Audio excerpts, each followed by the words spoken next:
여러분, 제가 어제 교회에 좀 오늘 주일이니까 청소를 하려고 어제 교회를 들어왔습니다. 근데 교회를 들어서는 순간에 좀 마음에 어떤 요동이 일어났습니다. 그래서 교회 들어서면서 교회 안에 있는 모든 그 전등의 스위치를 다 켰습니다. 저기 이제 현관문에 들어오면서 탁탁탁탁 있는 대로 전부 스위치를 켰습니다. 또 들어와가지고 교회 내부 스위치도 전부 다 스위치를 또 켰습니다. 방마다 이렇게 또 다니면서 그 있는 모든 전기의 스위치를 켰습니다. 그래 놓고 보니까 우리가 교회 여기 들어와가지고 한 3년 넘어 지나면서 이렇게 전부 한번 전등을 켜본 것이 처음이구나. 처음인지 아닌지도 모르겠는데 처음인 것 같은 느낌을 받고 교회 안이 꽤 환해졌습니다. 저는 이제 그렇게 불을 켜면서 아주 굉장히 환하게 밝을 줄 알았는데 그만큼은 아니었지만 그래도 굉장히 밝았습니다.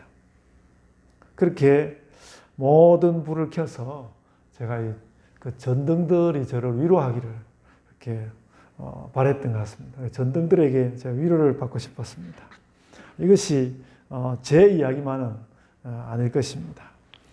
딱히 그냥 부당한 일이 없어도 만사가 부당하다고 느끼고 또 사는 것이 뭔지 좀 억울하고 그래서 위로는 있어야 사는 그런 시대를 우리가 지금 살고 있습니다.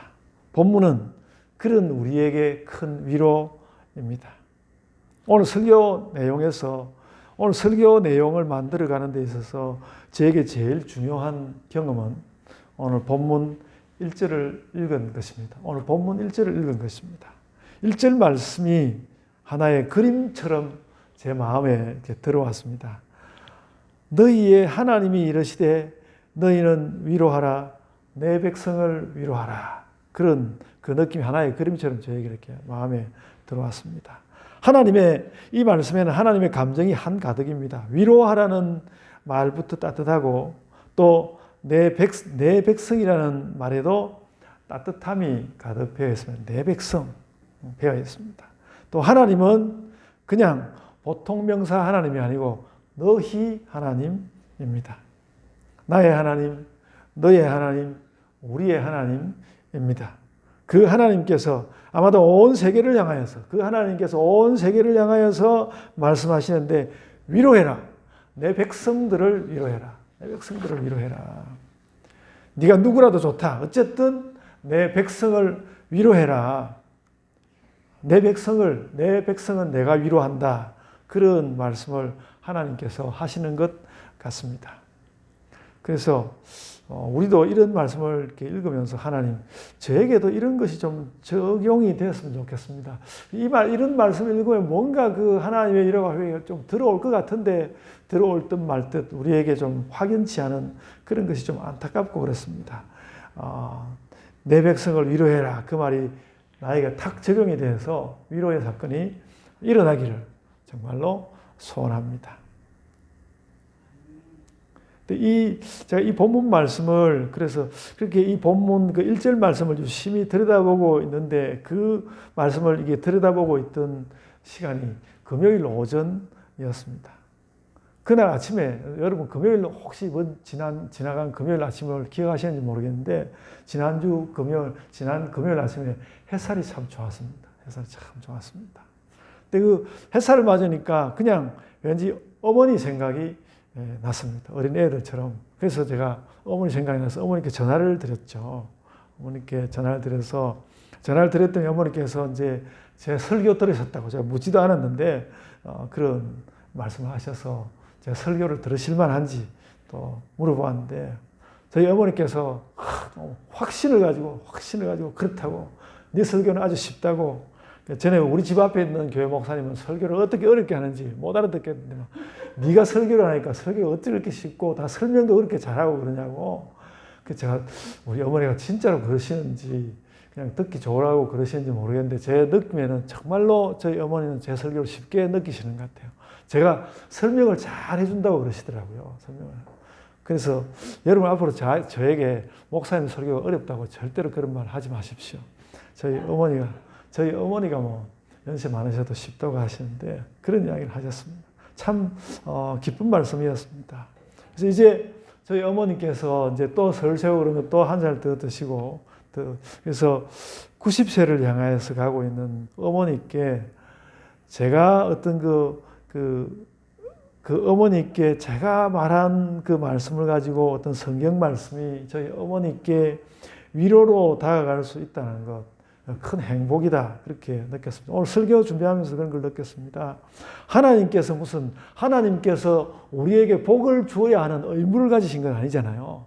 그래도 하나님께서 마치 우리에게 복을 줘야 할 의무를 가졌다 손 치더라도 사실 이 정도 복을 아들이 엄마에게 성경 말씀 해설해가지고 그걸 이렇게 방송을 통해서 야간 이렇게 볼 수 있다는 거, 그거 얼마나 큰 복입니까? 그 정도면 하나님께서 제가 오늘 이렇게 설교 말씀을 준비를 하면서 이 정도면 하나님께서 나에게 주실 거 정말 다 해주셨다 할 만큼 주시는 거 아닌가. 너무 이제 어머니와 이렇게 대화를 하면서 저에게 기쁨이 있고 그런 것이 위로였습니다. 그래서 여러분 또 다 어머님이 또 살아 계신 분도 있고 못 계신 분도 있고 그러기는 하지만은 가족과 이렇게 전화를 하고 위로를 주고받을 수 있다는 것이 큰 행복이라고 느꼈습니다. 그래서 하나님께서 우리에게 늘 그런 것을 주고 계시다. 그러니까 저는 저희 어머니 이야기하면서 그런 이야기 좀 들었지만 하나님께서 늘 우리에게 그런 뭔가 좋은 위로를 주고 계시다.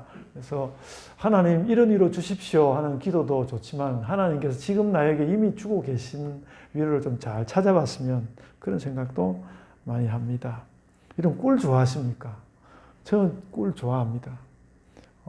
요즘은 이제 혈압 높다고 제가 단 거 오늘 우리 권사님이 맨날 저보고 단 거 그만 드시라고 그랬는데 그때 말을 들었어야 되는데 이제 혈압 때문에 이제 단 걸 많이 못 먹고 설탕을 멀리하고 있고 꿀도 좀 멀리하긴 하지만 가끔은 이렇게 먹거든요.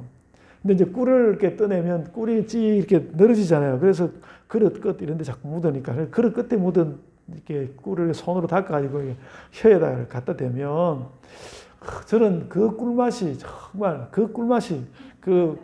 그런 맛을 안 보신 분은 모릅니다. 참 그 꿀맛이 좋거든요. 이 혀에다가 이렇게 꿀을 탁 바르면 꿀의 맛이 이제 혀를 설탕하고는 정말 다르고 꿀의 맛이 혀를 싹 감싸는데 그냥 그 꿀의 맛이 단맛이라고 하기보다는 그게 어떤 복의 맛, 행복의 맛이 이런 거구나. 그렇게 느낄 수 있습니다. 별로 수긍을 안 하시는 분도 있지만 전 진짜 그렇습니다.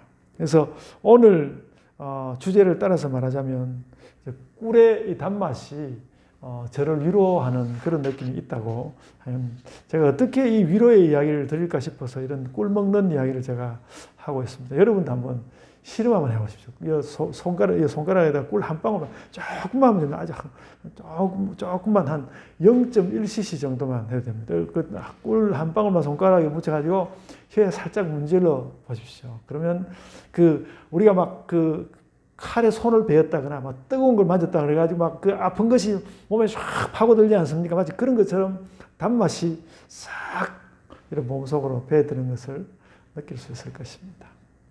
자, 그 정도밖에 설명 못 하겠습니다. 제가 이제 여러 가지 이야기를 했는데 우리가 손가락 조금 아픈 데서부터 굉장히 위로가 필요하고요. 실상 그런 위로의 경험이 또 많이 있습니다. 자그마한 것 위로를 받아서 굉장히 기뻐하는 그런 경험이 있거든요. 그리고 또 우리가 아까도 이야기대로 살다가 위로도 적잖이 받았고 우리는 또 지금도 그런 위로를 받고 살고 있습니다. 그런데 오늘 말씀은 뭔가 하면 오늘 선지자는 우리가 이런저런 위로를 받고 살고 있는데 그런 위로의 종결자가 하나님이시다. 그렇게 말씀하고 있는 것입니다. 그래서 오늘 본문 9절을 보면 아름다운 소식을 전하는 자여 그렇게 이야기해요. 아름다운 소식을 전하는 자여 그런 호칭을 두 번이나 하고 나서 그 절의 끝에서 너희의 하나님을 봐라 그렇게 말씀하고 있거든요. 근데 여기서 말하는 그 아름다운 소식 아름다운 소식이라는 건 이제 이스라엘이 해방되는 그 위로의 소식입니다. 그 아름다운 소식이라는 것은 위로의 소식이고 그 위로의 결론, 물론 이스라엘 사람들은 이제 종살이하다가 해방되는 그런 것이지만 그래도 종살이하다가 해방되는 그런 이야기보다도 오늘 본문의 그 말씀, 본문 9절의 말씀은 너희의 하나님을 봐라 이렇게 이야기하고 있습니다. 위로의 종결책은 하나님을 보는 것이다. 여러분 제가 올해 이제 내내 갈라디아서 주석 번역을 하고 이제 번역을 이제 출판사에다 넘겼는데 그 갈라디아서도 이렇게 보면요. 갈라디아서가 예수 그리스도를 향한 바울의 열정을 특별히 그 갈라디아서는 그 믿음에 대한 그 바울의 그 열정적인 그 주장이나 그 기술로 아주 유명하거든요. 근데 바울의 열정으로 예수 그리스도를 향한 열정으로 가득합니다. 그런데 그 바울의 그런 열정도 생각해 보면 다 이제 그 성도들에게 위로를 주는 것이죠. 성도들에게 위로를 주는 것입니다. 그리고 그러면서 이제 그 말씀 가운데서 예수님이 너희를 위로하면, 예수님이 우리를 위로하면 그게 정말 위로가 되고, 그래서 궁극의 위로로서 그게 실효성이 있다는 것입니다. 예수님이 오셔서 우리를 위로하면 그 실효성이 있다 하는 것입니다. 여러분 요즘 미디어가 발전해서 인간의 온갖 좋은 문화 그리고 뭐 감정이 전해지고 있습니다. 요즘 백종원 씨가 나와가지고 막 그 MBC에도 나오고 막 SBS도 나와가지고 맨날 음식한다고 난리법석인데 저도 배워보려고 있었더니 막 음식은 안 하고 어떻게 말이 많은지 그래서 보다가 그냥 집어치웠습니다. 이런 말 하면 안 되는데 집어치웠다는 말 빼고 안 봤고요. 뭐 순두부찌개 한다고 그래서 순두부찌개 배우려고 좀 기다리고 있는데 자꾸 딴소리만 하고 그런데 하여간 그러면서 그들 사이에서도 미디어를 사용하고 그들이 가지고 있는 어떤 그 인간적인 장점을 이용해 가지고 그걸 가지고 뭔가 요즘 위로를 나누려고 굉장히 노력하고 있고 백종원이라는 분이 참 좋은 사람이라는 생각을 참 볼 때마다 많이 하게 됩니다. 근데 그 위로가 충분치 않습니다. 그런데도 그 위로가 충분치 않습니다. 이 코로나 감염도 너무 사실 고달프고 환경이 자꾸 피폐해지는 것도 고달프고 또 뭐 우리나라는 검찰 개혁에 저항이 많고 왜 이렇게 시간이 걸리는지 맨날 요즘 뉴스 보면 정치가들끼리 이렇게 부딪히는 이야기, 그런 이야기 듣는 것도 매우 고달프고 그렇습니다. 그래서 누군가에게 위로를 받지 않으면 마음이 상처받는 시대, 그리고 상처받은 것을 이렇게 좀 가라앉히면서 살 수가 없는 그런 시대를 우리가 살고 있습니다. 그래서 뭔가 좀 파격적이고 절대적으로 위로를 받아야 하는데 이럴 때 제일 좋은 위로가 하나님 얼굴을 보는 일이라는 것입니다. 그래서 기도, 이거 제가 지금 여러분 앞에 하나님 얼굴을 보여드릴 수도 없고 하나님 앞에 기도하는 가운데 제가 오늘 또 저도 이제 그 가을철 이제 강의가 다 끝났습니다. 가을철 강의가 다 끝나고 이제 내일 하루만 더 강의하면 가을철 강의가 다 끝나고 또 번역도 뭐 끝냈고 마지막은 이제 서문 쓰는 거 이 정도 하면 되고 이래서 좀 더 열심히 기도해야 되겠다. 오늘 이게 또 예배를 드리기 위해서 왔다 갔다 이런저런 일들을 하면서 하나님께서 또 특별한 느낌으로 제게 다가오시는 그런 것을 느끼면서 그런 생각을 합니다. 그래서 오늘 본문 9절에 너희의 하나님을 보라고 했는데요. 그 하나님을 보는 느낌이 어떤 것인지 더 잘 말씀한 곳이 오늘 본문 11절 말씀입니다. 본문 11절 보면요. 그는 목자같이 양떼를 먹이시며 어린 양을 그 팔로 모아 품에 안으시며 우리 성화 보면 예수님이 이렇게 양을 안고 있는 그런 그림이지 않습니까? 그 그림이 아마 여기서 나온 것 같아요. 목자같이 양떼를 먹이시며 어린 양을 그 팔로 모아 품에 안으시며 젖먹이는 암컷들을 온순히 인도하시리로다. 그렇게 말씀했습니다. 하나님 얼굴 보는 느낌이 이런 거라고요. 하나님이 목자이신데 먹이시고 안으시고 인도하시리라. 여러분, 정말 사람을 떠나지 않는 평화로운 인상들이 있는데요. 제가 오늘 또 어머니 이야기를 또 이렇게 이야기하게 됐는데 제가 초등학교 6학년 때 간염을 심하게 알아가지고 병원에 입원까지 했고 그래서 어머니를 따라서 이제 병원에를 왔다 갔다 하고 오랜 동안 병원에를 오가고 또 입원도 하고 그랬습니다. 근데 그러던 어느 날 겨울날인데 이제 아마 병원에 올라가는 언덕이었던 것 같아요. 올라가면서 어머니께 제 손을 이렇게 잡아주셨는데, 참 그 겨울인데 어머니 손은 너무너무 따뜻한 거예요. 어머니 손이 너무 따뜻하더라고요. 제가 지금도 그때 제 손을 잡아주었던 그 어머니의 따뜻한 손, 아직도 안 잊어버리고 있습니다. 그게 초등학교 6학년이었으니까 벌써 한 50년 가까이 돼가는 그런 기억인데, 참 잊지 못하는 따뜻하고 좋았던 기억입니다.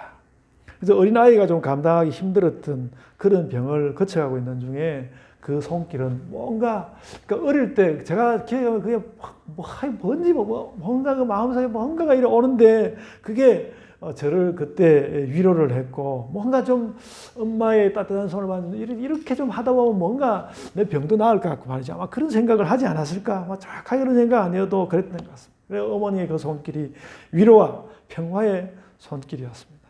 오늘 본문 11절 말씀이 그런 말이죠. 하나님께서 먹이시고 품에 안으시고 인도해 주시고, 그러니까 이 말은 뭔가 하나님께서 너희에게 따뜻하게 해줄 수 있는 거, 평화롭게 해줄 수 있는 거, 위로 줄 수 있는 거 전부 다 하나님께서 뭔들 못 줄이요. 그렇다는 말씀이죠. 그리고 가만히 이 말씀을 읽어보면 단시간의 감각 같은 것이 아니라 장시간 돌봄으로 내용이 되어 있습니다. 이것이 하나님의 위로이고 하나님의 돌봄이고 하나님의 얼굴입니다. 그래서 이런 느낌을 잘 담아낸 다른 성경을 우리가 잘 알고 있습니다. 마태복음 11장 28절 이하에 수고하고 무거운 짐진 자들아 다 내게로 오라. 내가 너희를 쉬게 하리라. 나는 마음이 온유하고 겸손하니. 그러니까 참 예수님이 이야기하면 나는 마음이 온유하고 겸손하니, 이런 이야기 안 하면서 말하는 게, 내가 그렇게 따뜻하니까 나에게 와라. 나의 마음이 온유하고 겸손하니 나의 멍에를 메고 나에게 배우라. 그리하면 너희 마음에 쉼을 얻으리니 이는 내 멍에는 쉽고 내 짐은 가볍다. 오늘 제가 자꾸 권사님 이야기해서 죄송합니다. 오늘 아침에 이제 권사님하고 차를 타고 오는데 권사님이 옷을 아들이 옷 사줬다고 자랑하시면서 이 옷이 가볍다고 이렇게 이야기하는데, 그 짐이 가볍다는 이야기. 그러니까 생각해 보면 우리가 왜 위로를 받아야 되는가 하면 세상 가운데 짐이 많아서 그런 거예요. 세상 가운데 짐이 많아서. 근데 예수님이 내 짐은 가벼움이라. 그렇게 마태복음 11장에서 말씀하고 있습니다. 그래서 이런 말씀을 읽으면서 우리는 정말 삶이 깃털처럼 가벼워지는 것을 꿈꿉니다. 제 요즘 기도와 삶의 꿈이 뭔가 하면, 하나님, 제 삶이 좀 깃털처럼 좀 가볍게, 그렇게 뭔가 이렇게 설렁설렁 날아서 다닐 수 있는 깃털처럼 가볍게 날아다닐 만한 그런 인생이 되고 싶습니다. 그런 기도가 요즘 많습니다. 그래서 이런 기도를 해봤습니다. 하나님, 깊이와 무게는 다 하나님께 드리오니 그건 하나님 다 받으시고 제 인생은 가볍게 하소서. 요즘 그런 기도가 참 많습니다. 이게 우리 기도가 아닐까. 올해는 성탄을 기다리면서 이런 기도를 하고 싶습니다. 기도할 말이 없다고 투덜대지 말고 여러분 이런 기도를 기억했으면 좋겠습니다. 깊이와 무게는 하나님께 드리오니 제 인생을 깃털처럼 가볍게 해주소서. 우리가 하나님이 안 계시면, 예수님이 안 계시면 이런 기도를 어떻게 할 수 있겠습니까? 예수님이 내 마음이 온유하다 하고 너희 짐을 벗으라 하고 그 자녀들이 어딘가 이렇게 공부하고 왔을 때 엄마가 그 자녀를 맞아 들이면서 이 녀석한테 뭐 좋은 것을 해줄까 그래가지고 가방 벗으라, 옷을 벗으라, 앉아라, 뭘 먹을래, 이렇게 이야기하는 건 예수님이 우리에게 그런 이야기들을 하면서 내가 어떻게 하면 네가 좀 위로를 받겠냐? 내가 어떻게 하면 네가 좀 위로를 받겠냐? 그런 말씀을 지금 예수님이 하고 계신 거예요. 예수님이 안 계시면 우리가 어떻게 이런 기도를 할 수 있겠습니까? 이런 하나님의 마음과 예수님의 마음을 말씀한 구절이 또 있습니다. 바로 이제 마태복음 11장에서 12장에 또 나오는데요. 이사야서 말씀을 이어받아서 하는 마태복음 12장 19절 20절 말씀인데요. 이렇게 말합니다. 저는 이 말씀 이전에 아주 제가 젊을 때도 이 말씀으로 설교한 적이 있는데, 그는 다투지도 아니하며 들레지도 아니하리니 아무도 길에서 그 소리를 듣지 못하리라. 상한 갈대를 꺾지 아니하며 꺼져가는 심지를 끄지 아니하기를 심판하사 이길 때까지 하리니. 그랬습니다. 여러분, 우리를 만지시는 하나님의 손길이 조심스럽기까지 한 거예요. 다투지도 안 하고 들레지도 안 하고 그분 오시는 그 소리 소문 없이 와서 우리를 만져주신다. 소리 소문 없이 와서 우리를 만져주신다. 그래서 소리 소문 없이 와가지고 꺼져가는 심지를 어떻게 하든지 불을 붙여내고 그렇게 하신다는 거예요. 예수님은 다투지도 않고 들레지도 않는 것이 기본. 여러분 요즘 그러니까 제가 유튜브 방송 안 보겠다고 맨날 설교할 때마다 그런 말 많이 해놓고 또 보고 그러는데 정말 그 유튜브 이렇게 그 방송을 이렇게 보면요 얼마나 조그마한 일을 막 들레고 또 막 뭐 별로 안 다투어도 되는 걸 엄청 다투게 해가지고 막 이야기를 하고 그렇게 하지 않습니까? 세상은 늘 자기가 한 것을 포장해서 실제보다 더 시끄럽습니다. 그러나 예수님은 가만히 오셔서 조용히 우리를 만져주신다는, 가만히 오셔서 조용히 만져주신다는데 그렇다는 것입니다. 그러니까 우리가 뭐 조직신학의 인간론 이런 거 써가지고 막 인간론을 이야기하기 위해서 엄청난 신학을 이야기하고 철학을 이야기하고 그러는데 그러니까 좀 신학도 좀 그렇게 안 하는, 그러니까 그게 나쁘다는 건 아니고 그걸 좀 넘어서 좀 다른 신학도 좀 했으면 좋겠다. 그러니까 예수님이 이렇게 다투지도 아니하고 들레지도 아니하고 조용히 와서 우리를 만져주신단다. 예수님은 사람을 그렇게 보려고 하신단다. 이런 걸 좀 이렇게 조직 신학의 인간론 같은 데서 좀 많이 좀 이야기를 해서 막 조직 신학을 읽어도 막 마음이 뜨겁고 마음이 막 기쁘고 예수님 때문에 막 기뻐서 막 눈물이 흐르고 좀 그렇게 좀 신학을 했으면 좋겠다. 또 조직신학을 아마 한 분이면 그런 조직신학 책이 있는데 이렇게 또 이야기하는지도 모르지만 하여간 이 말씀이 너무 아름답고 그 12장에 보이는 그 말씀이 말하자면 성경이 가지고 있는 인간에 대한 이해라는 것입니다. 너희를 내가 이렇게 이해하고 있다. 이렇게 내가 정말 조용히 너희에게 다가가서 뭐 꺼질 것 같으면 꺼지지 않도록 하고 어떻게든지 만져주고 조용히 가서 내 너희와 함께하고 싶고 내가 그렇다. 나는 너희 인간이라는 존재들을 나 그렇게 대하고 싶다. 그렇게 말씀한단 말이죠. 그래서 여러분 이런 예수님을 만나시기를 바랍니다. 만나시기를 바랍니다.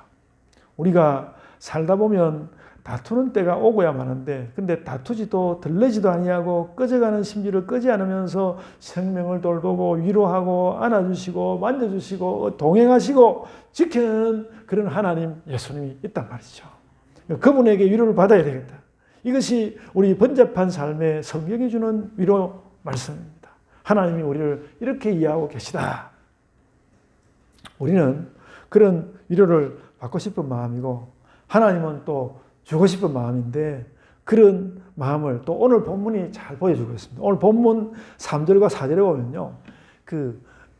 하나님이 오시는 길, 하나님 오시는 길이라고 했고 또 나중에 신약 성경을 가져가서 예수님 오시는 길이라고도 이야기하고 그랬는데 하여간 그 3절과 4절에는 그 길이 있는데 길이 평탄하게 된다는 말이 연이어서 나옵니다. 길이 평탄하게 된다. 봉우리, 골짜기 모두 다 깎고 봉우리와 골짜기는 모두 깎고 메워가지고 평탄한 길을 만들어서 그걸 어디다 쓰려고 하는가 하면 거기에 하나님이 오시는데 하나님이 왜 그렇게 오시고 우리는 왜 하나님 오시는 걸 그렇게 반가이 맞이해야 하는가 하면 하나님께서 오셔서 우리를 위로하시려고 한다. 하나님께서 우리를 위로하기 위해서 하나님께서 우리에게 와가지고 위로하시려고 하는데 그 하나님의 길을 평탄하게 해가지고 하나님 위로가 빨리 오도록 그렇게 하라고 오늘 성경이 말씀하고 있는 것입니다.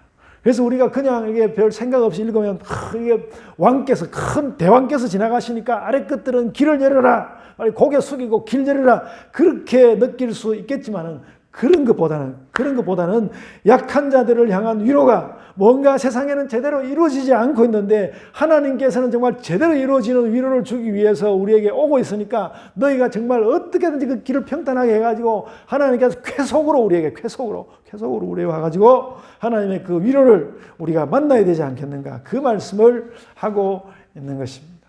하나님께서 우리에게 거침없이 위로의 말씀을 가지고 오신다는 것입니다.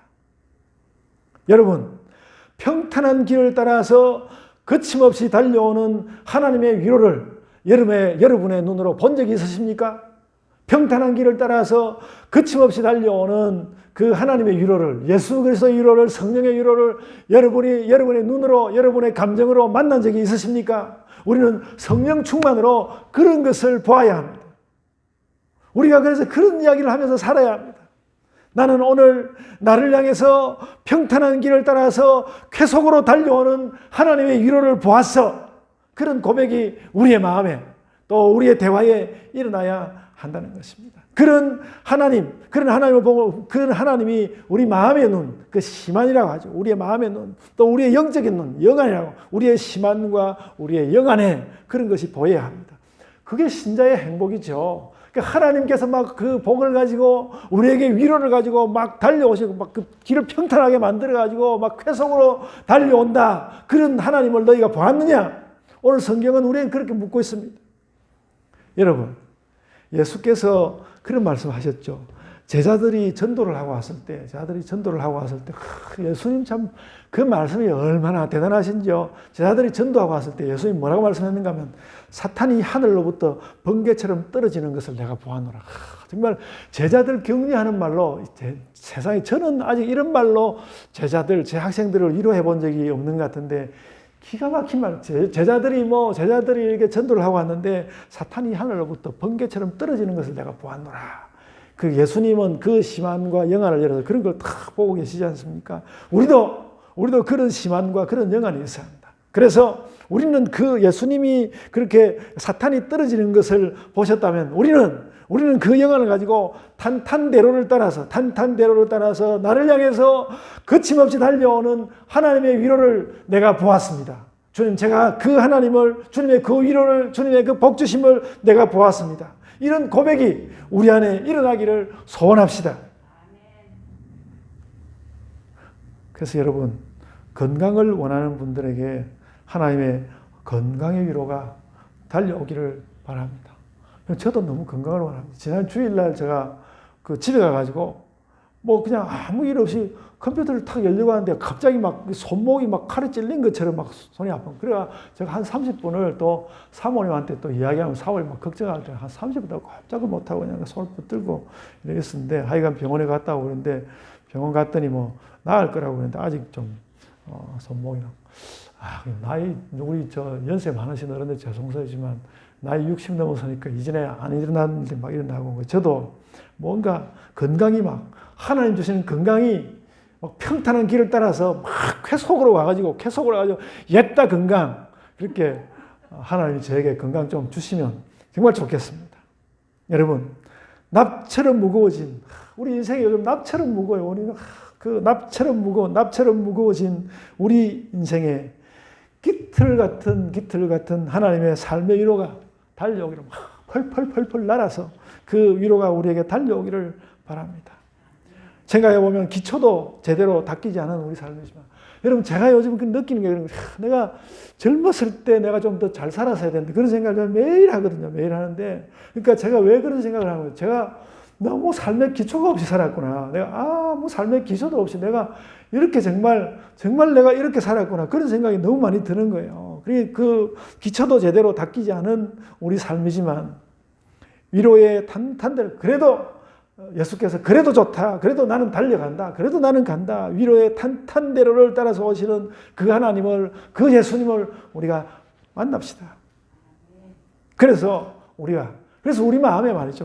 정말 제가 참 이렇게 목사의 어려운 점은 뭔가, 성도들을 만나보면 어린 아이들도 성경이 어렵다 하고, 그렇다고 청년은 또 자꾸 하나님 말씀에 삐져나가려고 하고, 장년들도 성경을 모르겠다 하고, 또 어르신들도 성경을 잘 모르겠다고 하시고, 막 그러니까 제가 이게 어떻게 좀, 물론 잘 통할 때도 있긴 하지만, 그런 말을 들을 때 뭐 그렇다고 저한테 이제 아이고 우리 목사님 저런 생각하면 앞으로 그런 말 안 해야 되겠구나, 그렇게 생각하지 말고 마음대로 이야기하십시오.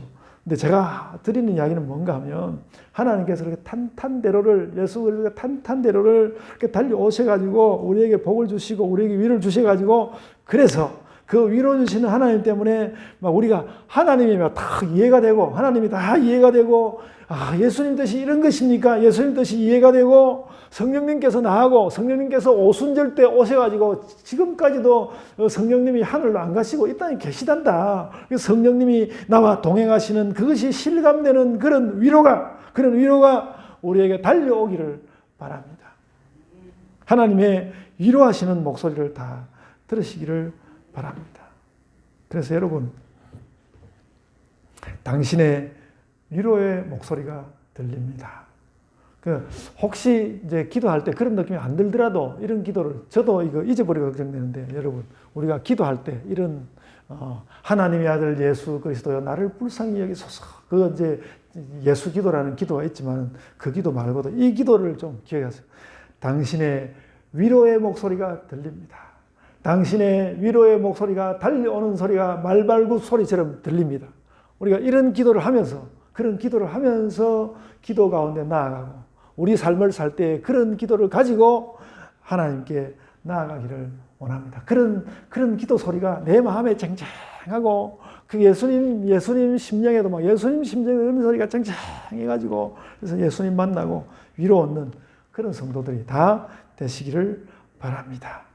여러분, 그렇게 해가지고 특별히 이번 주 12월에 두 번째 주간을 맞이하는데, 12월에 한 주간이 아주 행복의 종길자처럼, 여러분, 특별히 이번 한 주간에 여러분의 삶에 행복한 일이 많이 생길 것이다. 그렇게 마음 가운데 생각하고, 막 그 하나님의 위로가 어디서, 동서남북 어디에서 하나님의 위로가 달려올지, 하나님의 위로가 탄탄대로를 어떻게 달려올지 그것을 기대하면서 이 한 주간을 살아가시는 우리 그리스도의 신자들이 되시기를 바랍니다.